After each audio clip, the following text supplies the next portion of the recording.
Buenas tardes, de nuevo estamos acá para recibir una enseñanza bien poderosa. Hoy vamos a hacer una escuela de finanzas para el hogar. Ya está en la primera parte y me atrevería a decir que es la más importante de toda la escuela de finanzas, porque es la base de nuestra economía. Lo primero que debemos saber es que Dios respalda su palabra. No importa de qué denominación seas, no importa si eres católico o cristiano, pero te invito a escuchar, porque si tú crees en Cristo, esta palabra, esta enseñanza puede hacer que tus finanzas sean restauradas, puede cambiar la economía de tu hogar. La palabra de Dios es el sello de su creación. Les voy a poner un ejemplo. Cuando ustedes compran un electrodoméstico, dicho electrodoméstico, hagamos de cuenta una nevera, viene con una carta de garantía y en esta carta vienen todas las especificaciones en caso de daño, en caso de una imperfección del electrodoméstico para hacer el reclamo, ¿cierto? Pero resulta que si ustedes van con una persona a comprar la nevera, hagamos de cuenta, y ustedes llegan a su casa, la usan unos 2 meses y resulta que la nevera ya no congela, entonces ustedes le comentan a la persona con la cual fueron a comprar, y la persona les dice, no, la verdad, le tocó comprar otra nevera o mandarla a arreglar. Entonces usted le dice a la persona, no, la nevera tiene garantía, voy a ir a reclamar la garantía.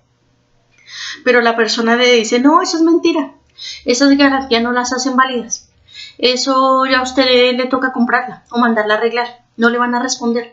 Entonces usted se queda pensando y dice, sí, ¿cierto? No, me tocó mandarla a arreglar y comprar otra, porque usted termina creyéndole de pronto a esa persona, ¿cierto? Lo mismo pasa con lo que Dios dice acerca de nuestras finanzas. Este es el sello de garantía de nuestra vida. Nosotros somos creación de Dios y como creación en todas las áreas Dios dio palabra para garantizar que el diseño de Dios se cumpla y se restablezca en nuestras vidas. Lo que pasa es que nosotros nos pasa como el dueño, el que compró la nevera. No conoce la garantía y tampoco cree en ella. Entonces, mientras nosotros no creamos en lo que Dios ha dicho, difícilmente vamos a poder ser prosperados, como debe ser, ¿no? Entonces, teniendo en cuenta esta verdad, les voy a decir unas de las pocas cosas que dice Dios acerca de las finanzas. Dios dice, Dios nos bendijo, nos creó, nos bendijo para que fructificáramos, para que prosperáramos, para que sojuzgáramos, para que gobernáramos. ¿Qué quiere decir? Nosotros fuimos diseñados para ser prósperos, para ser fructíferos y para gobernar. Eso está en Génesis 1, 27 y 28. Dios dice que Él desea que seamos prosperados, que tengamos salud, así como prospera nuestra alma. Eso está en 3 de Juan 1, versículo 2. Dios dice que Él cubrirá, Él suplirá todas nuestras necesidades conforme a sus riquezas en gloria. Eso está en Filipenses 4:19. Y Él dice que Jesucristo, y no dice, es cierto, Jesucristo se hizo pobre siendo rico para vencer la pobreza en nosotros. Eso está en 2 de Corintios 8:9. Entonces, si tú tienes en cuenta estas citas bíblicas y estas palabras bíblicas, ahora te voy a hacer una pregunta. Si tú crees en esto que te acabo de decir y estás en Cristo, ¿por qué no prosperas? Pregúntate tú. ¿Acaso Dios es mentiroso? No, Él no miente. De eso se trata esta escuela, de que nosotros ahora identifiquemos qué está impidiendo que esto se cumpla. Pero lo primero que pueda estar impidiendo es que nosotros no conozcamos lo que Dios dice acerca de esta situación, en este caso las finanzas, porque si nosotros leemos la palabra de Dios, en ella está el diseño de Dios en la cuestión de la salud, en la familia, en la vida personal, hasta en la sexualidad, en todas las áreas, porque somos su creación y como su creación nosotros tenemos un sello de garantía y es Él, su palabra, su sangre es el sello de garantía. Entonces, tengamos en cuenta que no es próspero el que tiene mucho dinero o el que tiene mucho. ¿Por qué? Porque si bien es cierto que no hay persona más pobre que la que solo tiene dinero. Y de hecho, si nosotros buscamos en el diccionario qué quiere decir prosperidad, prosperidad es el desarrollo favorable, especialmente en el aspecto económico y social. Es el desarrollo favorable en el aspecto económico y social.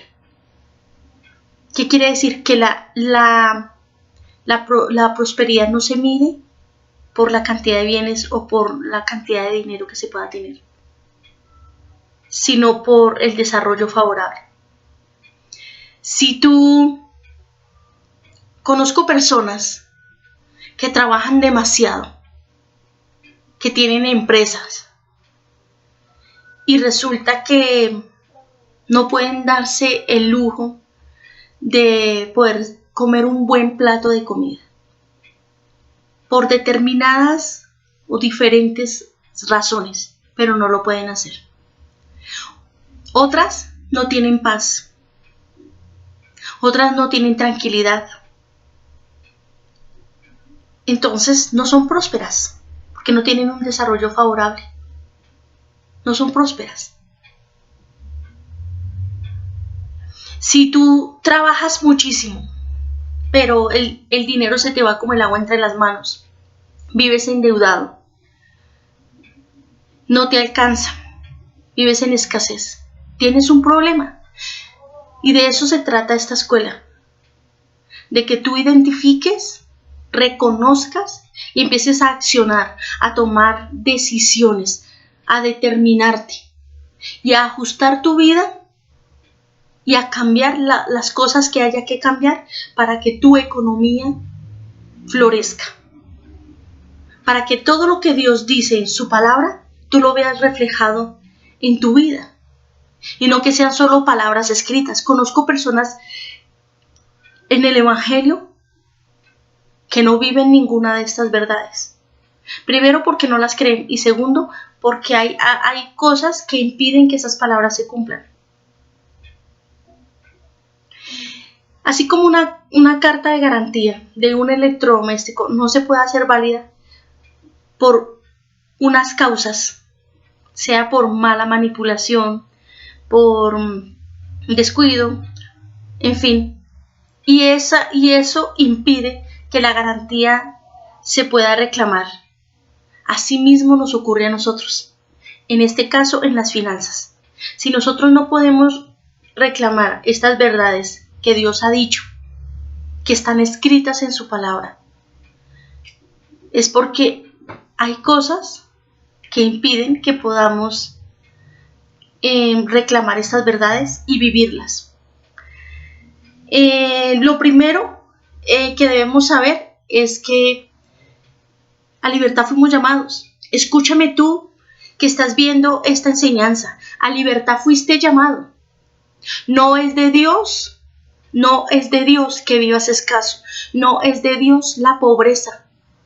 Porque si bien te lo dije ahorita, Jesucristo se hizo pobre para vencer la pobreza. Y es cierto y te lo voy a comprobar. ¿Por qué? Porque la túnica que vestía Jesús, los soldados cuando lo crucificaron se la jugaron a los dados. Era porque era una túnica costosa. Era bastante costosa. Jesucristo recibía ofrendas y con esas ofrendas Él ayudaba al pueblo. Entonces, Él no era pobre. Él se hizo pobre para vencer la pobreza en nosotros.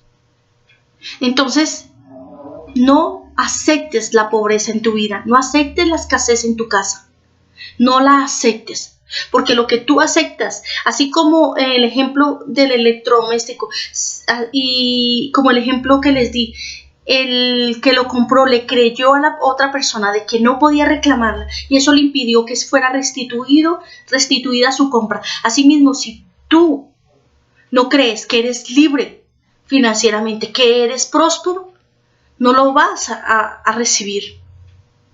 Pero no es decir yo creo, es decir, es poner en orden tu vida, porque Dios es un Dios de orden. Es poner en orden tu vida, es poner en orden tus finanzas, es poner en orden tu economía. No basta con declarar la palabra, no basta con reclamarla. Porque la fe sin obras es muerta. Debemos cambiar, debemos ajustarnos, debemos tomar decisiones.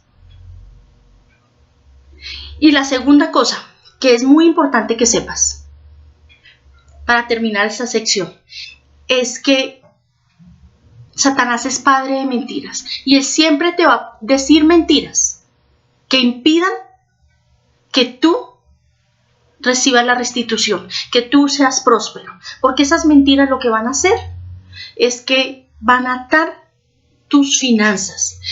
Una de las mentiras muy comunes que escucho y que de hecho muchas de ellas yo decía es que el que no se endeuda no tiene. Cuando tú dices, declaras y crees esa mentira, automáticamente tú abres puertas de endeudamiento en tu casa.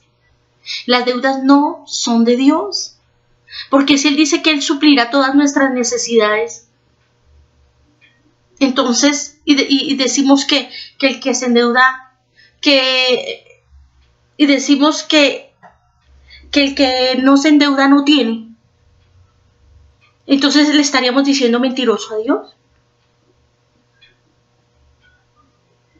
¿O no?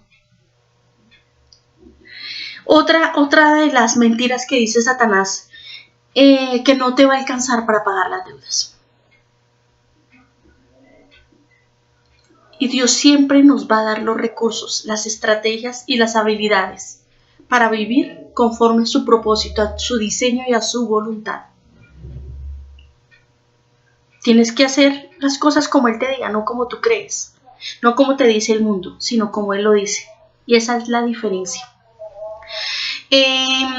Otra mentira que he escuchado bastante, y de hecho la escuché en una persona que aprecio bastante. Dice que no se le puede pagar lo justo a las personas que trabajan con él.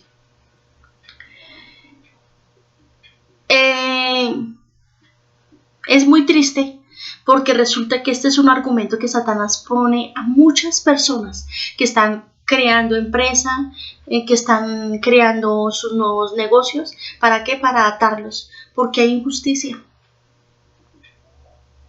Porque el obrero es digno de su salario y hay que pagarle lo justo. Y con respecto a la persona que les nombré, esta persona fue mi primer jefe. Fue la primera empresa donde yo trabajé. Y él no pagaba lo justo ni a su propia esposa. Es más, no le pagaba sueldo a su esposa porque Satanás le había puesto un argumento en su mente y en su corazón de que no alcanzaba.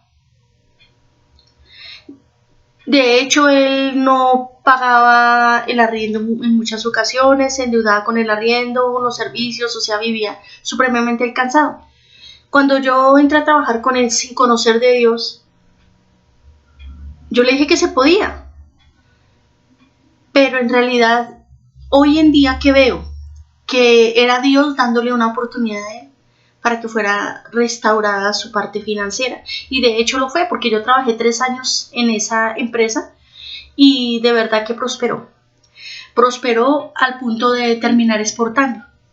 Pero pues cuando yo renuncié, él volvió atrás con sus argumentos y ya no volvió a pagarle a su esposa su sueldo, ya volvió a no volver a pagar los arriendos como debía hacer.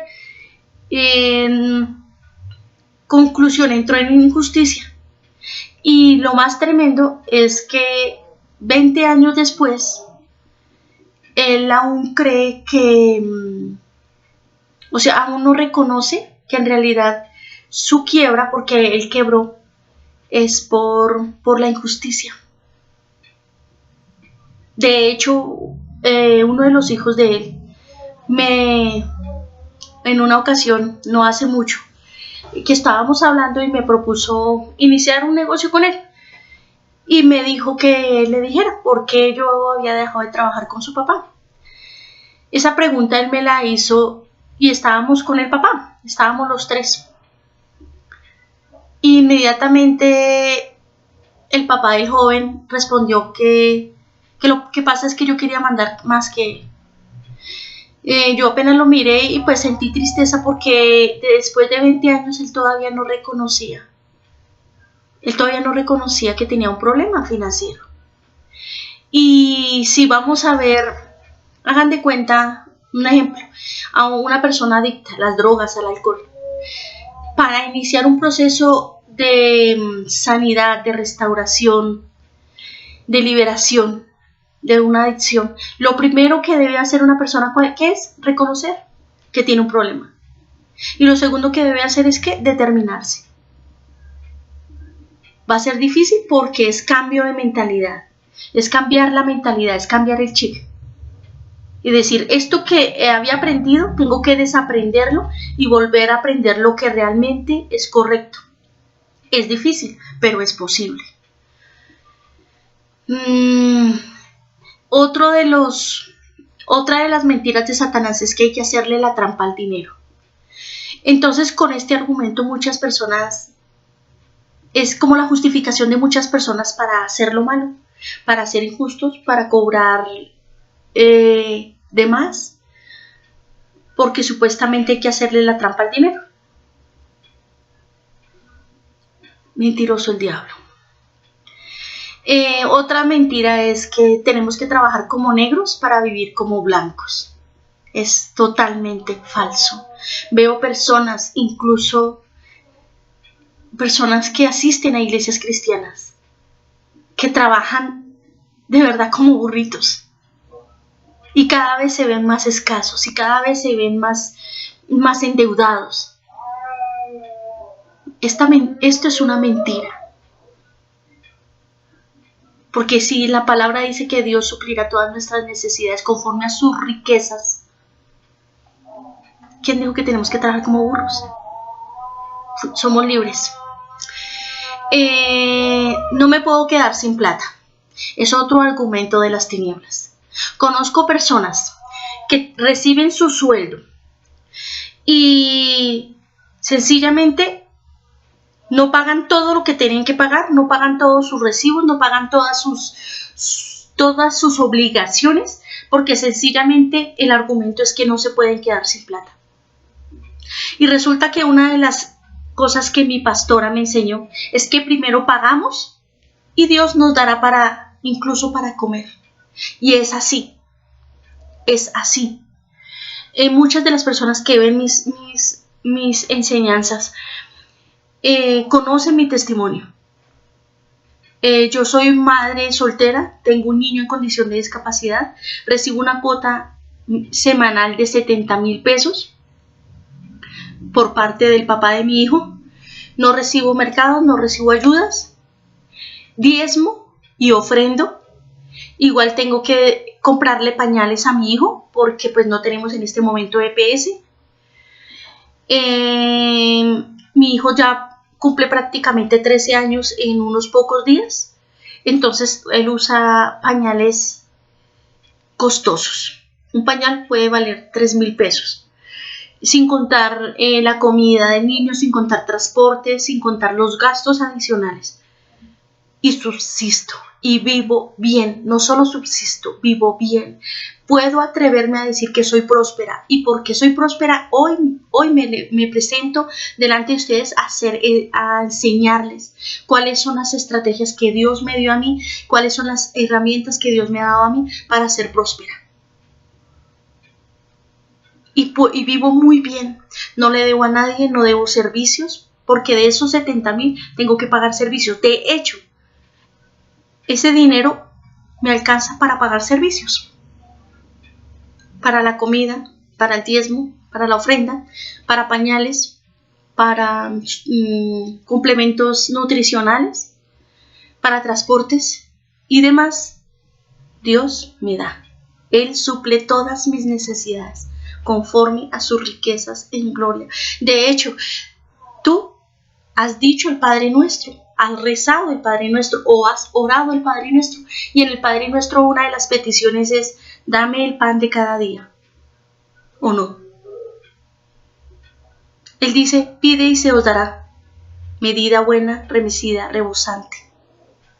Él no nos va a dar escasamente, porque no es un Dios escaso. Y otro de los argumentos que Satanás pone en nuestro corazón, en nuestra mente, es que no tengo para dar. Y resulta que si nosotros damos, recibimos. Y entre más damos, más recibimos, porque es una cosecha. Nosotros sembramos una semilla de trigo y esa semilla da toda una espiga, y de esa espiga brotan muchos granos. De una semilla brotan muchos granos. Ese es el diseño de Dios: siembra y cosecha. Entonces Satanás mete argumentos en la mente y en el corazón de muchas personas, aún cristianas, de que no pueden dar. No puedo dar, no tengo para dar. Y siempre hay para dar. Si tú miras en tu despensa, aunque sea tienes una libra de arroz, tienes para dar. Tienes para dar. Siempre hay para dar. No seas escaso. Siempre hay para dar. Gracias. Vamos a continuar.